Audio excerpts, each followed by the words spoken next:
চলমান ইউক্রেন যুদ্ধের মধ্যেই সম্প্রতি দেশের পরমাণু নীতিতে বদল আনার কথা জানিয়েছেন রাশিয়ার প্রেসিডেন্ট ভ্লাদিমির পুতিন। তার এমন সিদ্ধান্ত পরমাণু আক্রমণের রাস্তা প্রশস্ত করল বলেই মনে করছেন অনেক বিশেষজ্ঞ। অন্যদিকে পুতিনের বক্তব্য চিন্তার ভাঁজ ফেলেছে পশ্চিমা বিশ্বে, কারণ সম্প্রতি ইউক্রেন সাহায্যকারী দেশগুলোর কাছে দূরপাল্লার মিসাইল চেয়েছে। ঠিক এমন এক সময়ে পুতিনের বক্তব্য পাল্টে দিয়েছে পুরো চিত্র।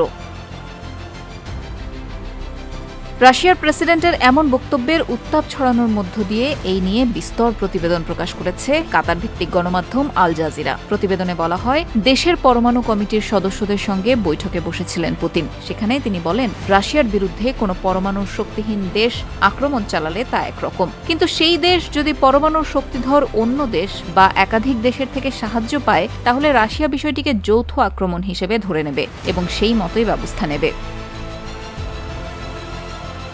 কিছুদিন আগে দেশের জনগণকে রক্ষা করতে প্রয়োজনে পারমাণবিক অস্ত্র ব্যবহারের কথা বলেছিলেন রাশিয়ার প্রেসিডেন্ট। সে সময় পুতিন বলেন, পরমাণু অস্ত্র এতদিন ধরে রাশিয়ার জনগণকে সম্ভাব্য আক্রমণের হাত থেকে রক্ষা করেছে। রাশিয়ার হাতে পরমাণু অস্ত্র আছে, একথা জেনে বহু দেশ রাশিয়া আক্রমণ করেনি। বর্তমান সময়ে যুদ্ধের কৌশল বদলেছে, রাশিয়াও নিজেদের লড়াইয়ের কৌশল বদলেছে। তবে দেশের মানুষকে নিরাপদে রাখতে সর্বশেষ হাতিয়ার পরমাণু অস্ত্র। আর কোনো উপায় না থাকলে রাশিয়া ওই অস্ত্রই ব্যবহার করতে বাধ্য হবে। পুতিন আরও বলেন, দীর্ঘদিন ধরে বিশ্ব শান্তি বজায় রাখতে বিশেষ ভূমিকা নিয়েছে রাশিয়া, তবে রাশিয়ার উপর আক্রমণ হলে তার জবাব দেয়া হবে। এদিকে ইউক্রেনের প্রেসিডেন্ট ভলোদিমির জেলেনস্কি সম্প্রতি বলেছেন, ইউক্রেনের পরমাণু চুল্লিতে আক্রমণের ছক কষেছে রাশিয়া, যেভাবেই হোক তার রক্ষা প্রয়োজন। দুই দেশের প্রেসিডেন্টের এমন পাল্টাপাল্টি বক্তব্য যুদ্ধের তীব্রতার ইঙ্গিত দিচ্ছে বলেও মনে করছেন বিশেষজ্ঞরা। অনেকেই ধারণা করছেন রাশিয়া হয়তো পারমাণবিক হামলার কাছাকাছি, কারণ রাশিয়ার উপরাষ্ট্রপতি সের্গেই রিয়াবকভ গত 1 সেপ্টেম্বর বলেছিলেন, পশ্চিমা বিশ্ব ও তার মিত্রদের ক্রমবর্ধমান হুমকির প্রেক্ষিতে রাশিয়া তার পারমাণবিক নীতি সংশোধন করবে, যা 2020 সালে সর্বশেষ সংশোধন করা হয়েছিল।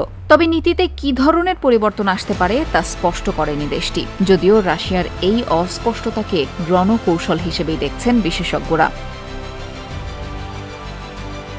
এদিকে রাশিয়ার 2020 সালের সংশোধিত পারমাণবিক নীতি অনুযায়ী রাশিয়া যদি অন্য কোনো পারমাণবিক শক্তিধর রাষ্ট্রের আক্রমণ বা পারমাণবিক আক্রমণে নিজেদের অস্তিত্ব হুমকির মুখে মনে করে, তবেই তারা এর জবাব দিতে পারবে। তবে রাশিয়ার পারমাণবিক নীতিতে কি ধরনের পরিবর্তন আসতে পারে তা কিছুটা স্পষ্ট হয়েছে পুতিনের বক্তব্যে। তার বক্তব্য অনুযায়ী, যদি নীতি সংশোধিত হয়, তাহলে পরমাণু শক্তিহীন কোনো দেশ যদি অন্য কোনো পরমাণু শক্তিধর দেশ বা একাধিক দেশের সাহায্য নেয়, তাহলে সেটিকে রাশিয়া যৌথ আক্রমণ হিসেবে ধরে প্রয়োজনীয় ব্যবস্থা নেবে। অর্থাৎ যদি ইউক্রেন কোনো পারমাণবিক শক্তিধর দেশের সাহায্য নেয়, তাহলে সে অনুযায়ী ব্যবস্থা নেবে রাশিয়া।